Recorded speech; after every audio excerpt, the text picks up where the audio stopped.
de João, no capítulo 5. João capítulo 5. Nós vamos ler a partir do versículo 1.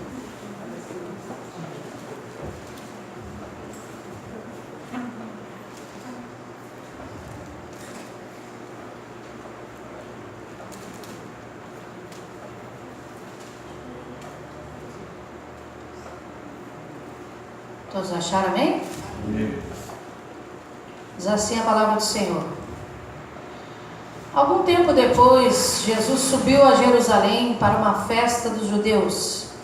Há em Jerusalém, perto da Porta das Ovelhas, um tanque que em aramaico é chamado de Betesda, tendo 5 entradas em volta. Ali costumava ficar grande número de pessoas, doentes e inválidas, cegos, mancos e paralíticos. Eles esperavam o movimento nas águas. De vez em quando descia um anjo do Senhor e agitava as águas. O primeiro que entrasse no tanque, depois de agitadas as águas, era curado de qualquer doença que tivesse. Um dos que estavam ali era paralítico, fazia 38 anos. Quando o viu deitado e soube que ele vivia naquele estado durante tanto tempo, Jesus lhe perguntou: "Você quer ser curado?" Disse o paralítico: "Senhor, não tenho ninguém que me ajude a entrar no tanque quando a água é agitada. Enquanto estou tentando entrar, outro chega antes de mim." Então Jesus lhe disse: "Levante-se, pegue a sua maca e ande." Imediatamente o homem ficou curado, pegou a maca e começou a andar. Isso aconteceu no sábado, e por essa razão os judeus disseram ao homem que havia sido curado: "Hoje é sábado, não lhe é permitido carregar a maca." Mas ele respondeu: "O homem que me curou disse: pegue a sua maca e ande." Então lhe perguntaram: "Quem é esse homem que lhe mandou pegar a maca e andar?" O homem que fora curado não tinha ideia de quem era ele, pois Jesus havia desaparecido no meio da multidão. Mais tarde Jesus o encontrou no templo e lhe disse: "Olhe, você está curado. Não volte a pecar, para que algo de pior não lhe aconteça." O homem foi contar aos judeus que fora Jesus quem o tinha curado. Amados, essa passagem é a narração de mais um dos diversos milagres que Jesus fez. Apenas mais um daqueles milhares de milagres que Jesus fez por onde ele andou. Sempre que ele via a necessidade de alguém, ele chegava para ajudar. Seja curar de algum mal, seja alimentar, seja conversar, aconselhar. Esse era o ministério de Jesus. Mas por que ele fazia essas coisas? Para anunciar o Evangelho.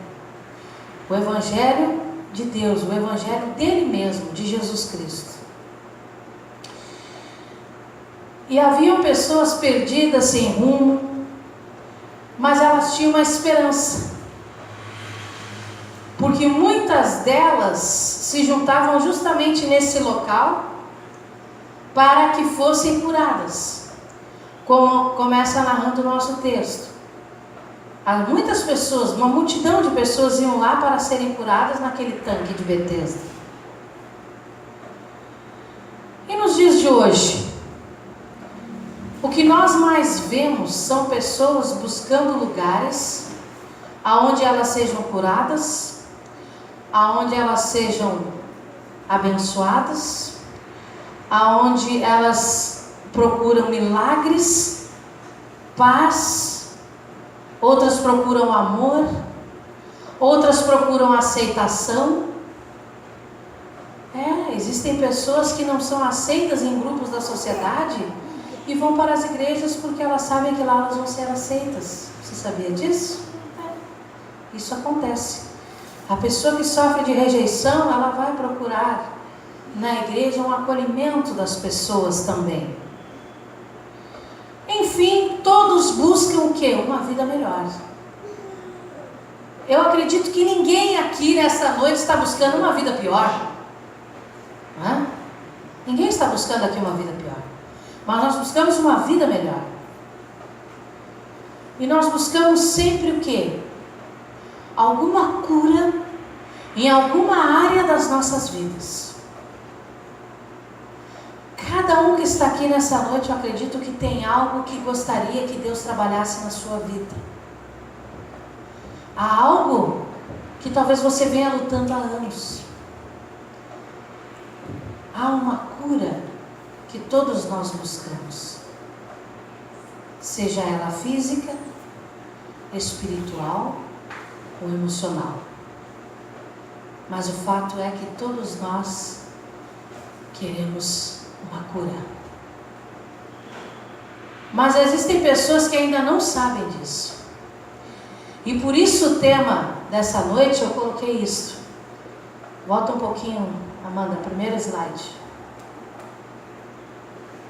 Essa pergunta é que fica no ar. Você quer ser curado? Talvez você tenha algo para ser curado, mas você talvez não queira. Talvez você ache que está bom do jeito que está.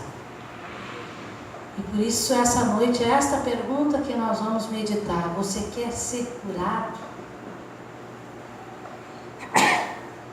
Nós devemos buscar a cura de Deus para as nossas vidas. Seja em que área for. Não importa no que. Talvez você vai dizer para mim, mas irmã, eu conheço pessoas que têm câncer, que estão morrendo, que já estão na fase final. Como essas pessoas vão obter a cura? Eu digo para você, se uma pessoa está em fase terminal, a cura maior que ela pode ter é o encontro com Jesus. Porque esse é o objetivo pelo qual nós vivemos. Vivemos por essa cura maravilhosa, que é a presença de Deus em nossas vidas. E como vocês viram no segundo slide, aquela ali é uma imagem de como é o tanque de Betesda nos dias de hoje. Eu trouxe essa ilustração para vocês entenderem como acontecia. Ali naquele cano jorrava água e um anjo vinha e sacudia aquela água. E quando o anjo vinha e sacudia aquela água, era quando as pessoas se jogavam ali e eram curadas. Que coisa maravilhosa que Jesus fez, não é verdade? Que coisa maravilhosa que Deus estava fazendo ali.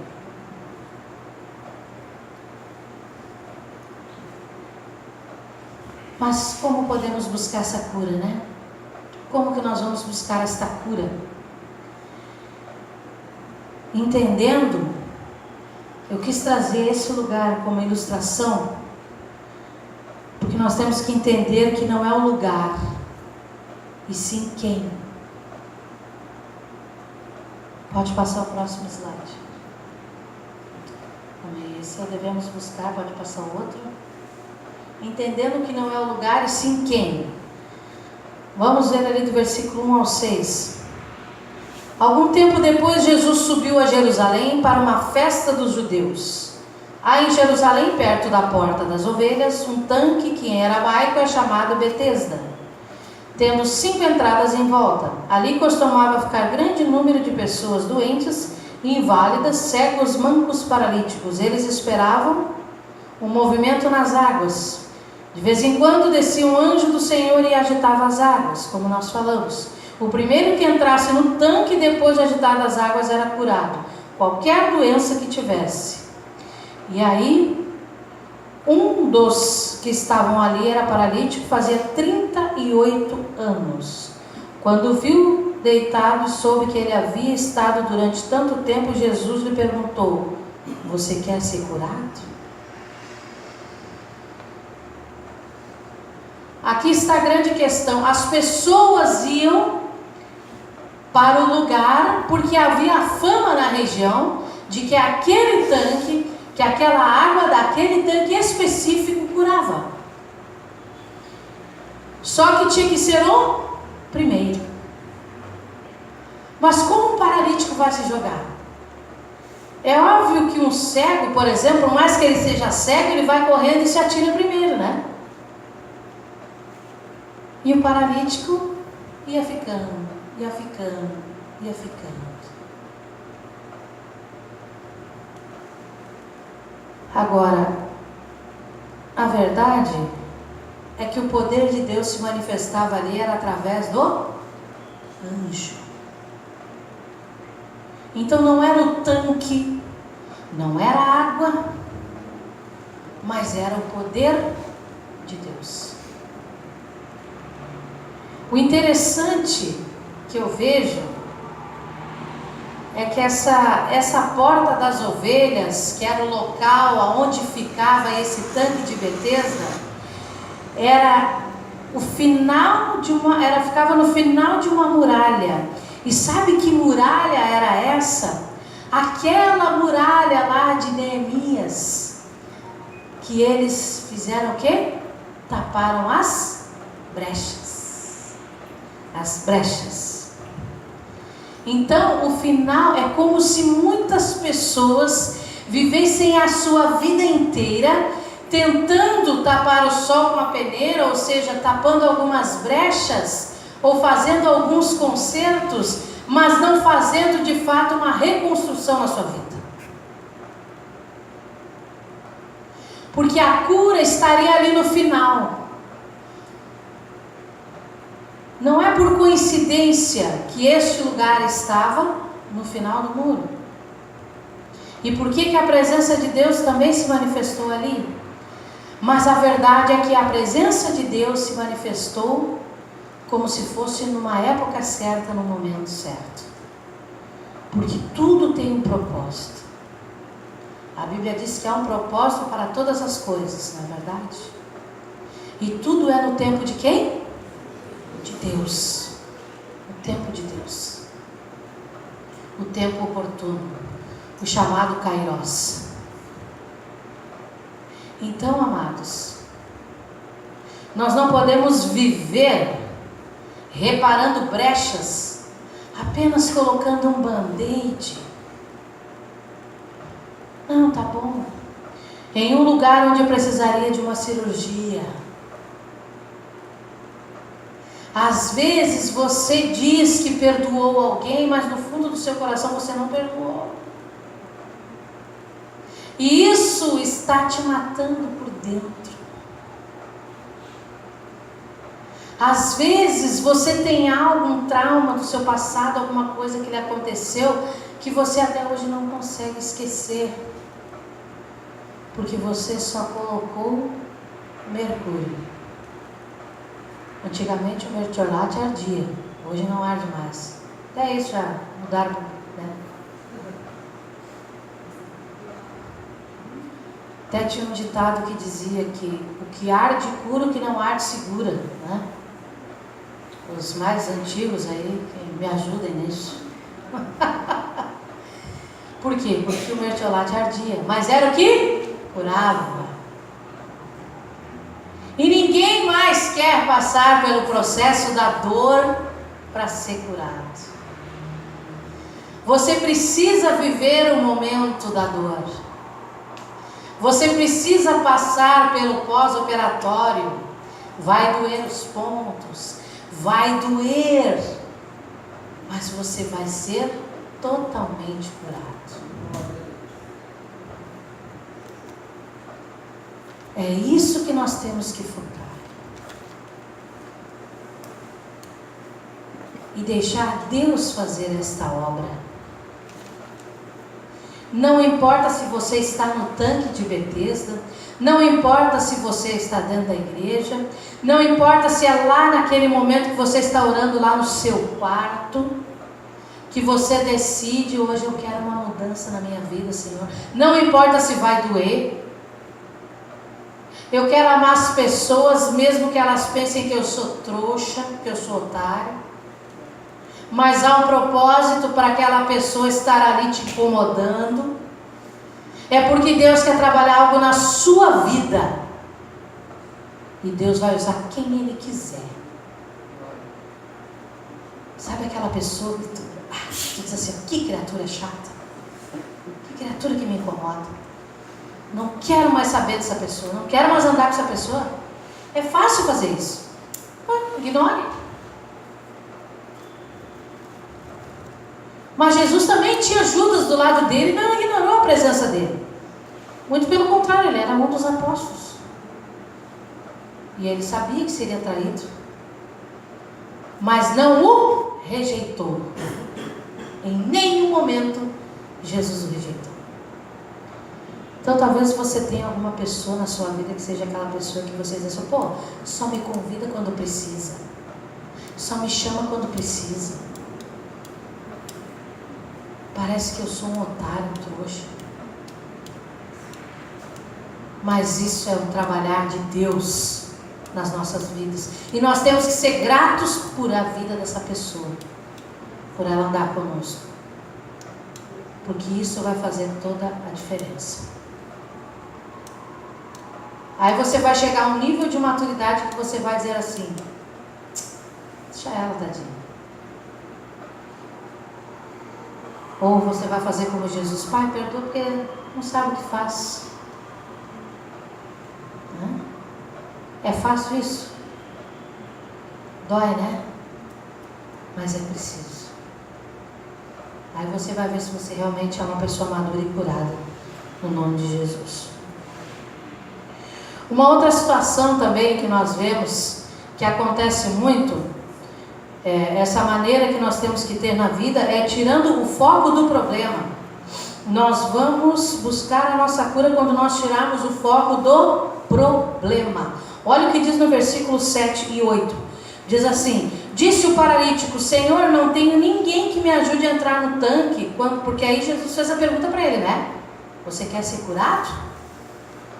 E aí ele disse, não tem ninguém que me ajude a entrar no tanque quando a água é agitada, quando estou tentando entrar, outro chega antes de mim.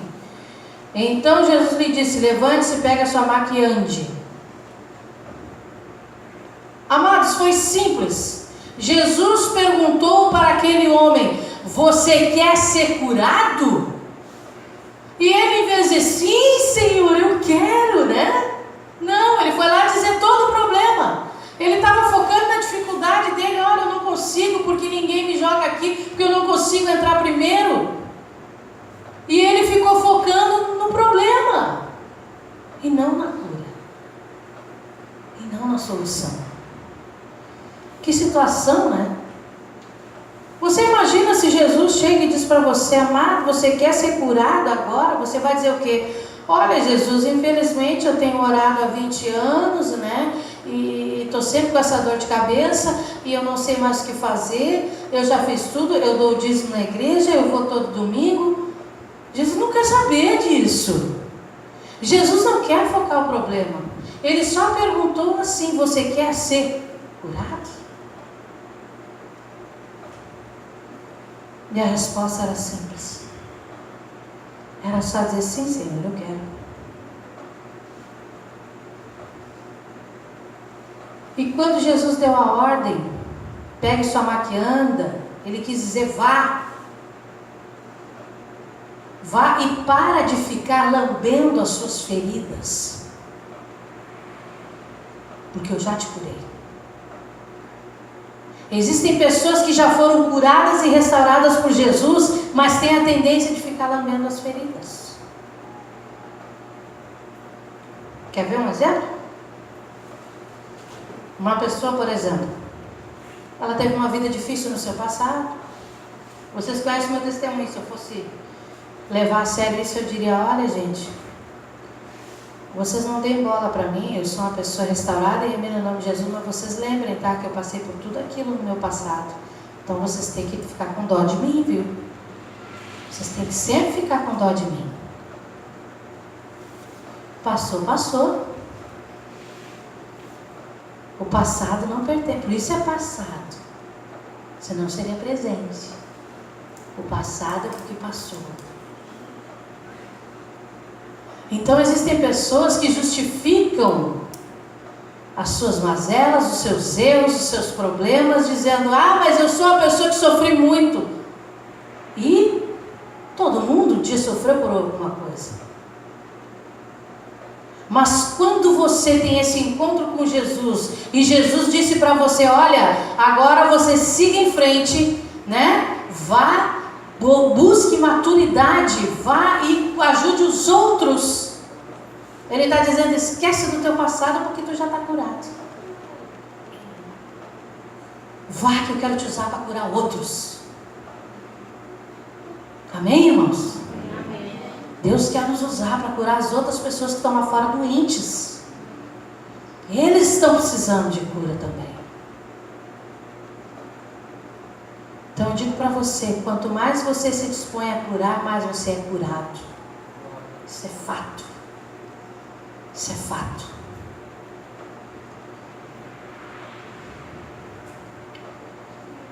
E por último, amados, não voltando às práticas antigas que podem abrir as feridas que já foram curadas. Olha o que diz no versículo 14 e 15. Mais tarde Jesus o encontrou no templo e lhe disse, olhe, você está curado, não volte a pecar para que algo pior não lhe aconteça. O homem foi contar aos judeus que fora Jesus quem tinha curado. Note algo de interessante aqui. Jesus já havia resolvido o problema, já havia curado o homem, mandava ele tomar sua maca e andar. Mas ele retornou ao templo e encontrou o homem e falou isto para ele. Olhe, você está curado. Não volte a pecar para que algo pior não lhe aconteça. O que ele quis dizer com isso? Olha, meu querido, não volte às práticas do passado, as quais eu já te libertei. Não seja mais quem você era. Seja esta nova criatura a qual Jesus diz que nós somos quando conhecemos.